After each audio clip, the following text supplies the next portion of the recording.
After the end of World War II, the world was split into two, East and West. This marked the beginning of the era called the Cold War.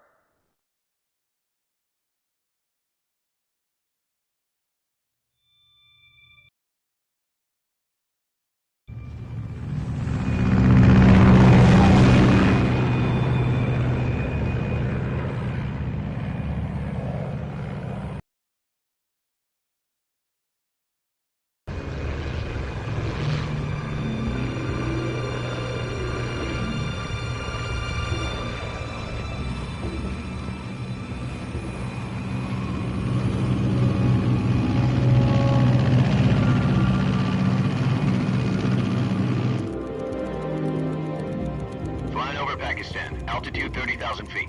Approaching Soviet airspace. 20 minutes to drop off. Commencing internal depressurization. Equipment check. Arm main parachute. All right. You ready to go? Drop zone still showing a high pressure mass. Cav okay. Good. We've got high visibility.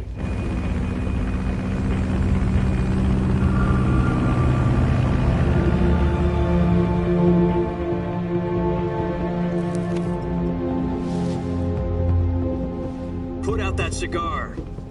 Connecting oxygen hose to interior connector. Put on your mask.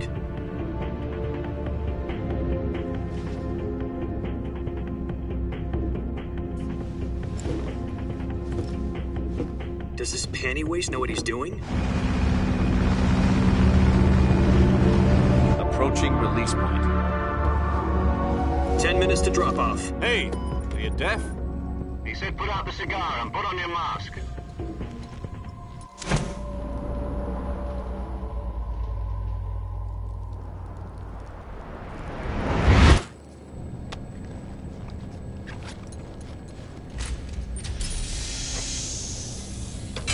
Depressurization complete. Checking oxygen supply. 6 minutes to drop off. Opening rear hatch.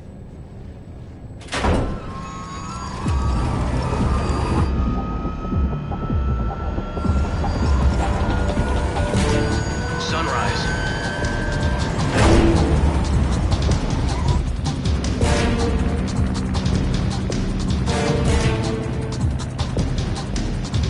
External temperature minus 46 degrees Celsius. 2 minutes to drop off. Stand up. You'll be falling at 130 miles per hour. Try not to get frostbite from the wind chill. 1 minute to drop off. Move to the rear. Activate bailout model. This is one for the history books. The world's first halo jump. 10 seconds to drop off. Stand by. Status okay. All green. Prepare for drop off. Countdown. 5, 4, 3, 2, 1. Spread your wings And fly. God be with you.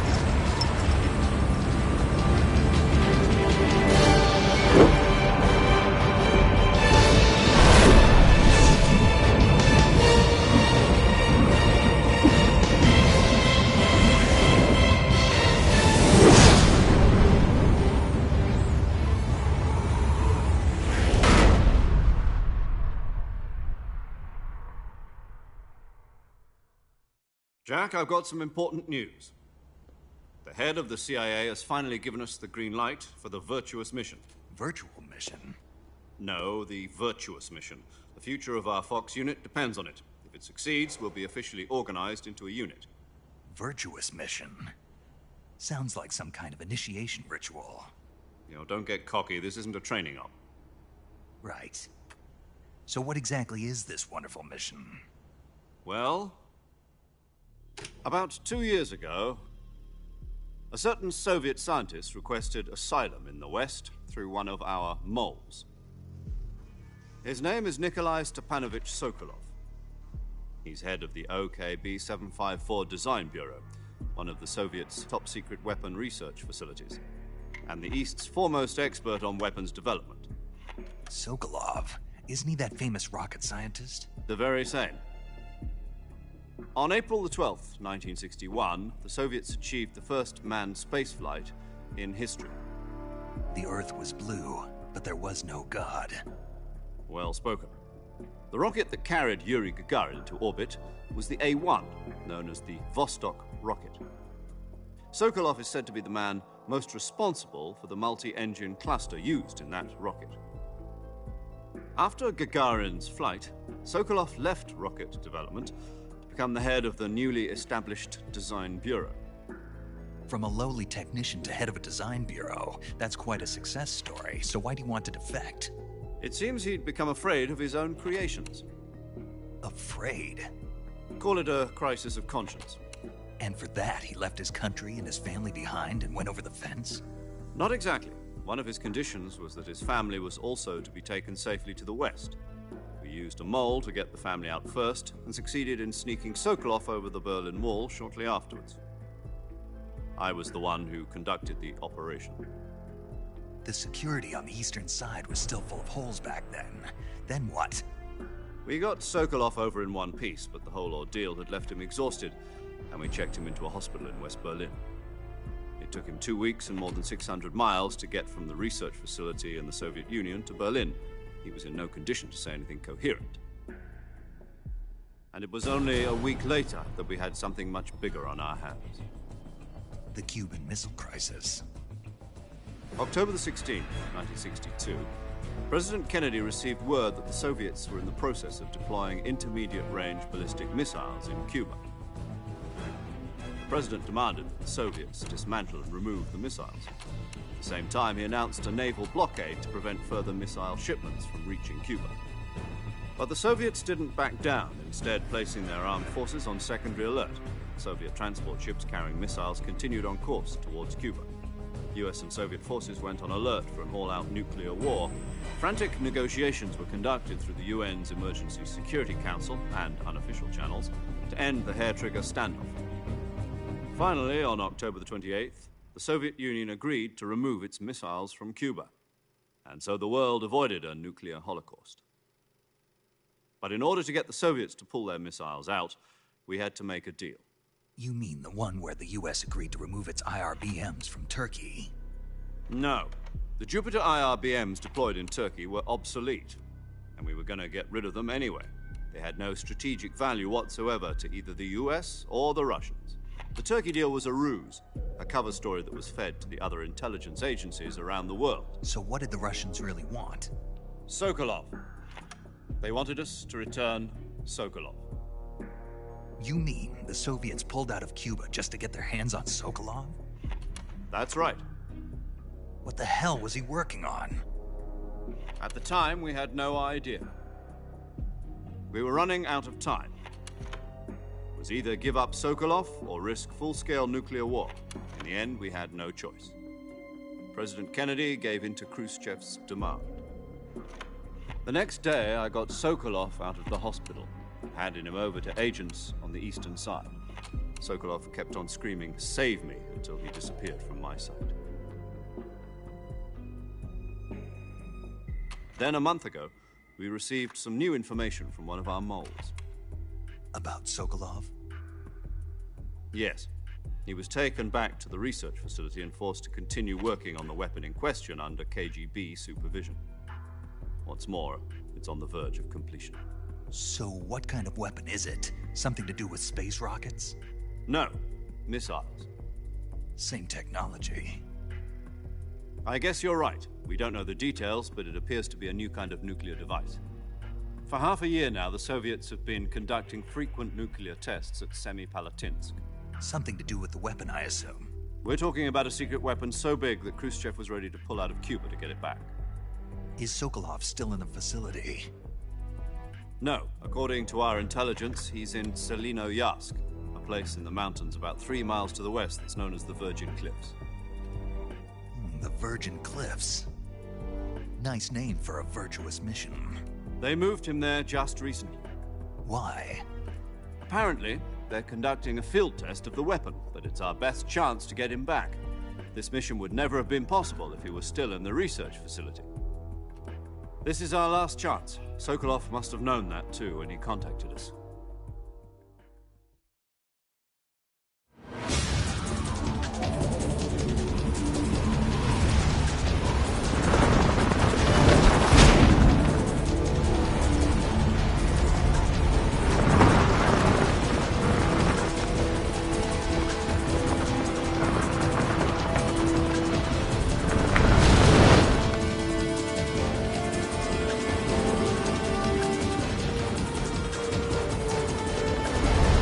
Listen up, Jack. Your mission is to infiltrate Selino Yask in the Soviet mountains, ensure the safety of Sokolov, and bring him back to the West.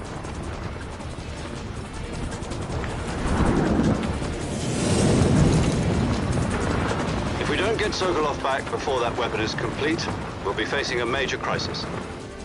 The clock is ticking.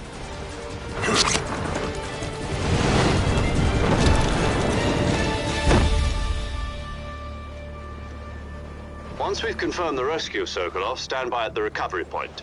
A recovery balloon will be dropped at that point. Helium will be pumped into the balloon to inflate it. The process takes about 20 minutes.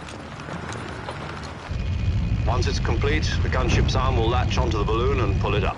The Fulton surface-to-air recovery system. I'm familiar with the theory. Take it easy. It's been combat-proven. Do you think Sokolov is up to it? The shock will be less than during a parachute jump, and the arm can handle up to 500 pounds. So you're planning on going over the border in a single combat Talon? She's equipped with two 6-barrel 20mm Vulcan cannons, as well as two 40mm machine guns. Sounds like she could hold her own against a battalion of tanks. Even with the fuel in the reserve tank, we're facing a 4-hour time limit. If all goes well, it shouldn't take more than a few hours. Home in time for dinner. But if anything goes wrong, you'll be eating dinner, breakfast, and all the rest of your meals in the jungle.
Do you copy?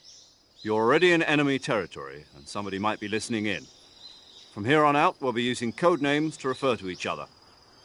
Your code name for this mission will be Naked Snake. I'll be referring to you as Snake from now on. You're not to mention your real name. Snake? Well, you don't like snakes? What do you mean? You've eaten one before, haven't you? In survival training. I'm glad to hear that. I don't know if I'd ever order one in a restaurant, but... Be careful, you might not have a choice. What about you, Major? What should I call you? Let's see. I'll be Tom. Call me Major Tom. This will be a sneaking mission. You must not be seen by the enemy. You must leave no trace of your presence. Is that clear? This kind of infiltration is the Fox unit's speciality. In other words, weapons and equipment are procured on site. That goes for food as well. You're completely naked, just as your name implies. Great. Now I see why you asked me if I like snakes. I suppose calling me Snake was your idea of a joke, too. No. There's a good reason for that. I'll tell you later when the time is right. Gotcha. Getting back to the subject, how exactly am I supposed to feed myself? You've been issued a knife and a tranquilizer gun. Use them to hunt for food. You'll also find some medical supplies in your backpack. Yeah, about the backpack. I lost it in a tree on the way down. I see. Well, you'd better go back and get it then. You know where it is? No problem. I can see it from here. It's stuck on a branch. To climb a tree, Stand in front of a tree that's covered in ivy and press the action button. I'll be monitoring your progress over the radio. We can't risk violating Soviet airspace, but I'll be in the gunship. My frequency is 140.85. I'll give you a call if I need to talk to you. If you need to talk to me, use the send function. Okay, Snake, go get your backpack. Snake, try to remember some of the basics of CQC.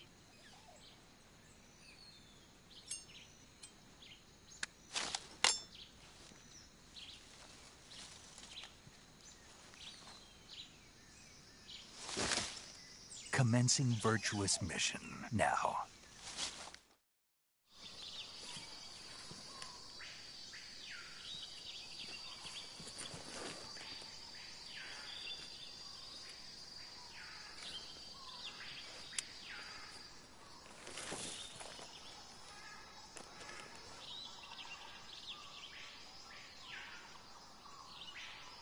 Major, I've spotted 2 enemy soldiers.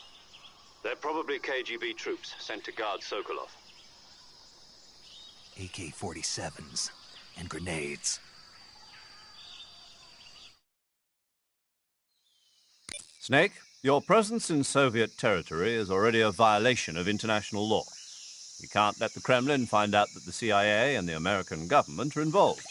Contact with the enemy is strictly prohibited. Don't engage them in battle either. This is a stealth mission. Got that? The Major is right. The point of this mission is to sneak through the jungle without being seen. The success of the mission depends on how well you use your camouflage. Change your camouflage by selecting Camouflage from the Survival Viewer. The Uniform option lets you pick your uniform, while the Face option lets you change your face paint. Choosing camouflage that blends in with your surroundings will help you conceal yourself more effectively. Also, don't forget that anything that moves will stand out in the jungle. If you just stand up and run around like an idiot, you're bound to be spotted. But if you crawl instead, you should be able to sneak by without being noticed. You can see how effective your camouflage is by looking at the Camo Index. The Camo Index shows how well your current camouflage blends in with the surrounding area. The higher the value, the harder you are to spot, and vice versa. The key is to make yourself one with nature. Keep that in mind as you go along, okay?